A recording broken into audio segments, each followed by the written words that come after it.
nous accueillons depuis hier en fait les Demo Days de Startup Bootcamp Afritech. Donc c'est un partenariat qui est scellé entre Telecel et Startup Bootcamp Afritech. Et aujourd'hui, après 9 mois d'accompagnement des entreprises qui sont issues de 11 pays d'Afrique, le Sénégal est absent, on pourra revenir sur cette question-là plus tard. Startup Bootcamp, ils font une sélection de startups. Donc, ils reçoivent plus de 3000 candidatures, un peu partout. Certainement, sur les 3000 candidatures, il y avait des startups sénégalaises.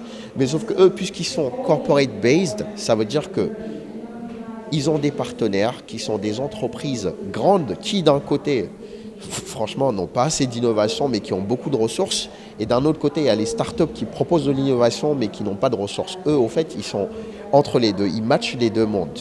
Et donc, cette sélection, peut-être pour cette fois, il n'y a pas eu de start-up sénégalaise qui a été sélectionnée. Peut-être il n'y a pas eu.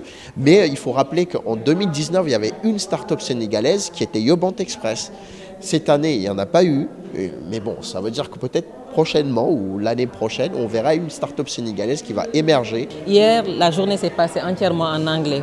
Aujourd'hui, on voit en fait que les panels se déroulent un peu plus en français pour permettre justement à l'écosystème de pouvoir prendre part à cette célébration, à cette animation de l'écosystème. L'ADER nous a soutenus dans plusieurs aspects aussi, parce qu'il faut savoir qu'on a aussi recommandé, enfin l'ADER a recommandé en tout cas la candidature de Yobant Express au programme d'accélération Startup Bootcamp. Ça c'était en fin 2018, début 2019. Et donc l'ADER aussi a investi dans Yobant Express comme un prêt, voilà, donc qu'on a remboursé, qu'on est en train de rembourser. C'est très important de rembourser ça. Et bien entendu, l'ADER en ce moment est en train de mettre en place un hub pour permettre aux entrepreneurs, donc bien entendu, de percer, de faire comme Yobant Express, de se lancer dans plusieurs marchés.